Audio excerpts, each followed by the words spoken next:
We should know how to handle, not only how to handle the success, how to handle the failures. Particularly you are in the management environment, Wharton. I want the young people to understand how to manage the failure.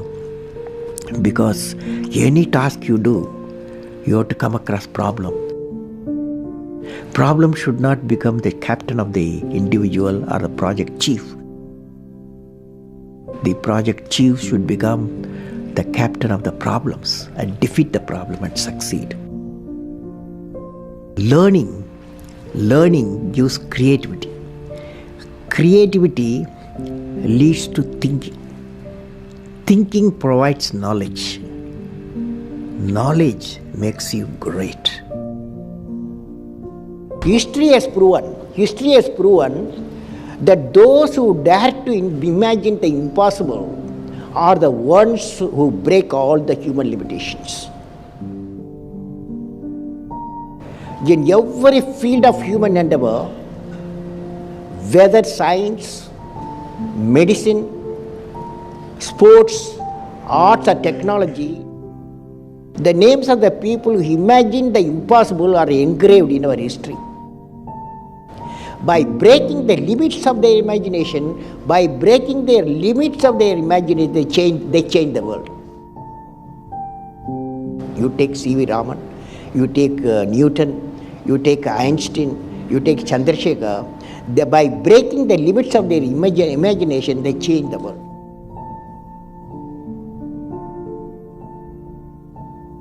If you want to be discoverers, if you want to be innovators, I am going to give you what type of characteristic you must have.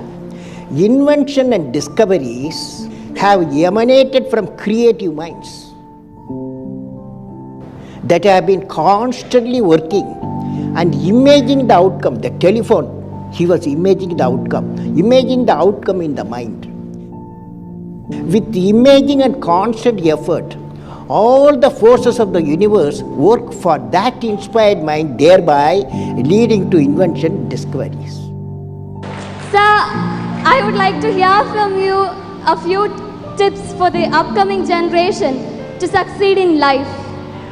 Well, succeeding life, I have already told you. Yes, sir. You have to do 4 things, okay? Number 1, great aim. Great aim. I will have great aim. I will have great aim. I will continuously acquire knowledge. Knowledge. I will do hard work. I will do hard work. I will persevere And succeed. succeed. Okay, that's the mantra. Thank you, sir. Thank you so much. You have many accomplishments. You've written books. You've served as president. You're an aerospace engineer. You've been a professor. But you say the title you like best is the title of teacher. Why is that? You know, I had a teacher when I was a young boy, 10 years boy, wartime, the Second World War going on. At that time, I used to see in my class, 5th class teacher, in science teacher, he entered the classroom and we used to see the radiation of knowledge from him. When he enters the classroom, my teacher, I see a radiation of purity of life. And the way he taught, my dream got shaped. What should be my way of life? He is the person, the teacher gave me the vision of my life when I was a young fellow. Now a teacher has got a fantastic opportunity to grow minds, to enrich the minds and give the dreams to the young people and nurture the dreams with them, and they will become a great human being. Sometime they will become better than you, but better than the teacher. So that opportunity you have. I will have great aim. I will continuously acquire knowledge. I will do hard work. I will persevere and succeed. Great lesson which no university taught me, no book taught me, but that one person, that institution taught me such a big lesson. How to manage success, most importantly the failure. How to live a good life, how to live a beautiful life without thinking which country you belong, without thinking which religion you belong, without thinking which language you belong, without thinking which caste you belong. To represent the indomitable spirit of a man. Wherever there is indomitable spirit of man, the man succeeds, the woman succeeds, the village succeeds, the state succeeds, the country succeeds, the world succeeds. The indomitable spirit. Sri Dhirubhai Ambani has a mission and a great entrepreneur who had seen successes. For success, any mission, what we need is indomitable spirit. Let us study the characteristics of an indomitable spirit. It has two components. Indomitable spirit has got two components. The first component is that there must be a vision leading to higher goals of achievement. I would like to recall a couplet, the Tirukkural, by the poet Saint Thiruvalluvar, written in 2000 years ago. It means that whatever may be the depth of the river or lake or pond, whatever they may be the conditions of the water, the lily flower always comes out of and blossoms. Similarly, if there is a definite determination to achieve a goal, even if it is impossible to achieve, the man succeeds. This is one of the components of the indomitable spirit. The second one, that many of us have gone through large programs and projects. We would have experienced the success is not in sight and there are many hurdles. Hurdles created by man, hurdle created by the nature of the program, hurdle created by the technology, all this is possible in a major program like what wealth generation. It means that successful leaders can never be defeated by problems. They become the master of the situation and they defeat the problems. Now friends, the indomitable spirit is defined by these two conditions. I consider these two Tirukkurals characteristics characterize the indomitable spirit of Dhirubhai Ambani. Whenever he encountered problems, he gave the problems to the problems. He inhibited the indomitable spirit in successfully implementing the complex missions. Growth is life. I have repeated a number of times, I don't mind repeating that one incident. That incident for me is a university education. I have not read anywhere. I have so far, I have gone round the orbit 71 times around the sun. I have not gone through any education, such a beautiful education I got in 1979, 1980 period. I thought of sharing with you on this occasion. It is like this, 1979, August 17th, we were ready for launch of a satellite launch vehicle with 44 subsystems and thousands of components. It was built in Vikram Sarabhai Space Center, and at that time, Professor Satish Dhawan was the chairman Atomic Energy Space Commission, and he is also Space Center.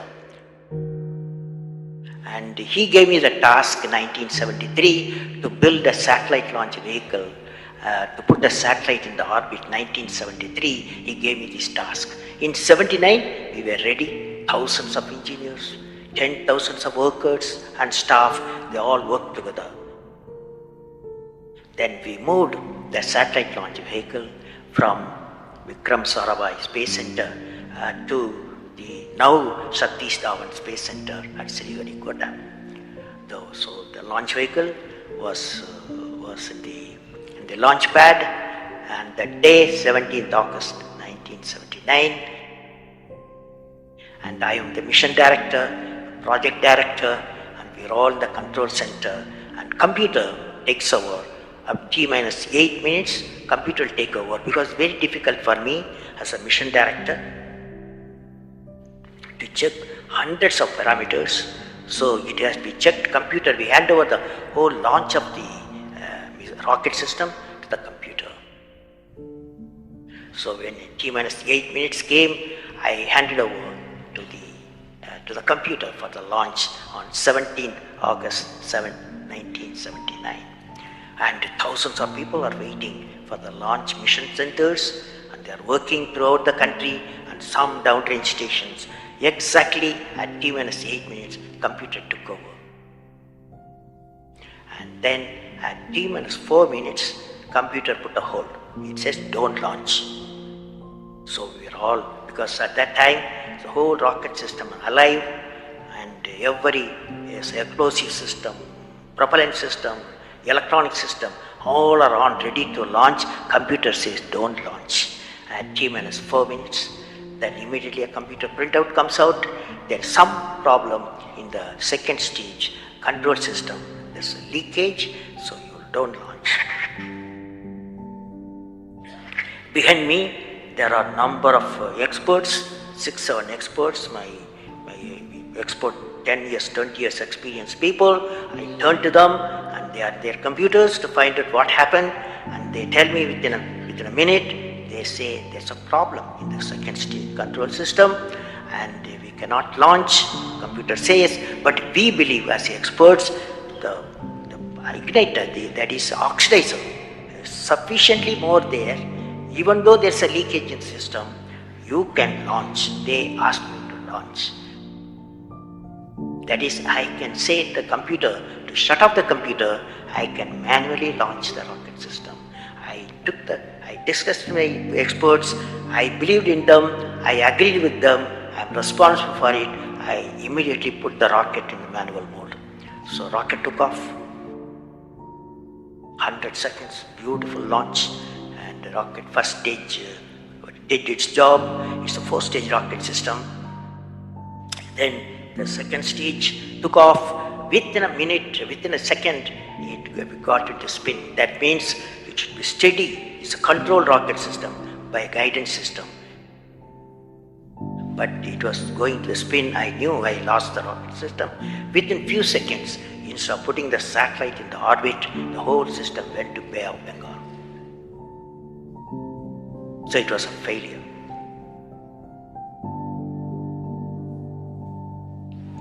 And then how do you handle a failure? It's very important for entrepreneurs. Life is not so simple. We have to handle the failures with stout heart. My chairman, that is the Professor Satish Dhawan, exactly at 6:30, I was very tired of continuously working. He come to my room, you join me for a press conference. On that day, in the morning, there's a press conference. Hundreds of press reporters, media people have assembled. Professor Satish Dhawan told me, I am going to handle the press conference. You are going to come with me. He took me there. And there was a press, the national press, international press. They asked a lot of questions. How can you put 20 crores in Bay of Bengal? One guy asked. And like that, so many serious questions. After all, people will ask questions, the people's money. So like that, number of questions were there. And Professor Satish Dhawan said, yes, it's a failure. First time we have launched, we have gained a lot of system, and definitely we will succeed. I will give all the support to my technologies. I will give all the supports to my scientists. We will succeed in a year's time, he said. Friends, did you observe what happened there? I am the mission director. I am the project director. I have failed the missions. With me, 5,000 people have worked. but chairman Indian Space Research Organization, he took the responsibility of the failure. He completely switched my failure to his failure. This is the leadership quality.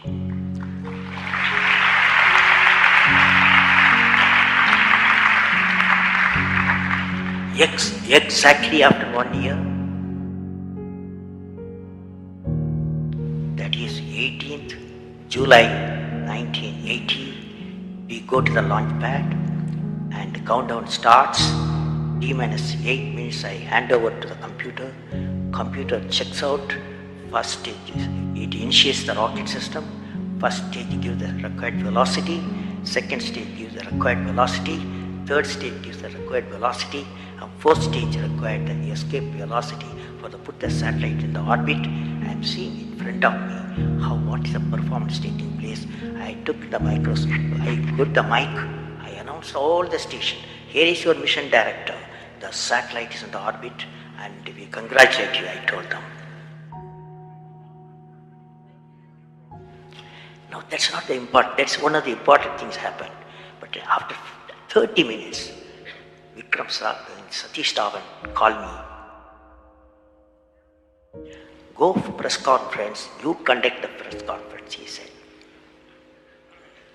Can you see the significance? Failure he took it, success he gave me to my team. This is a great lesson. It's a great lesson.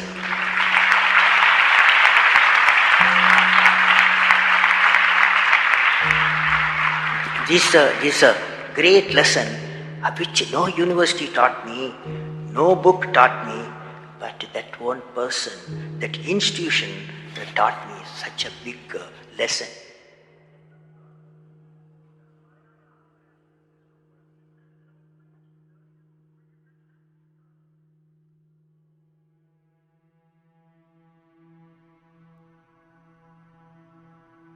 You say in India, where there is righteousness in the heart, where there is righteousness in the heart, there is beauty in the character. When there is beauty in the character, there is harmony in the home. When there is harmony in the home, there is an order in the nation. When there is order in the nation, there is peace in the world. Every action of the leader should be transparent. You know what I mean? Leader should work with integrity and succeed with integrity. Leader should work with integrity and succeed with integrity. So if you use and make somebody's life happy, that is you are giving and his or her life is happy, that's a best thing a human being can think of. Then you will get a conflict-free world. And I believe President, since you asked the question, has to be continuously in touch with the people.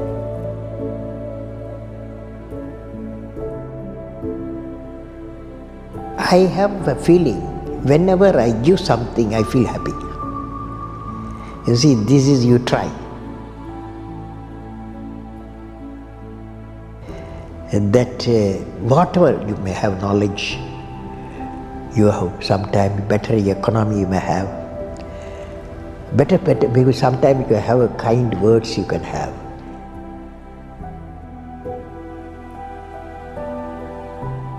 Sir, how did you become so great?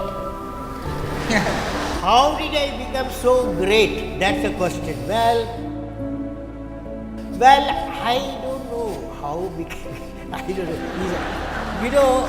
It's a relative terms. So I personally believe you must have a dream. Say, I must have a dream. I must have a dream.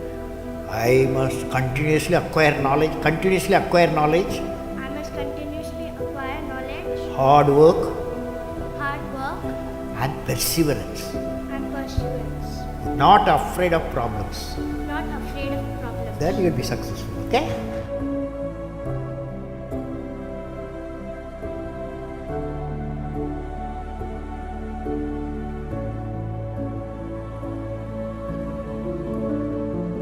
what did I learn from the youth of 11 million people?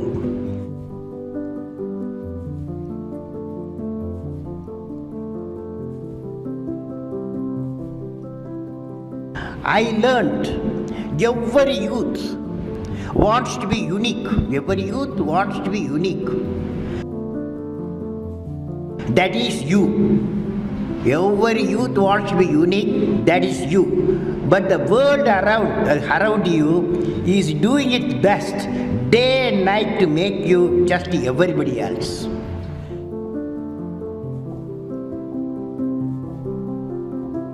Question is whether you want to be you or everybody else. You want to be you, not everybody else. Now, if the question being like everybody else is convenient at the first glance, but not satisfying in the long vision.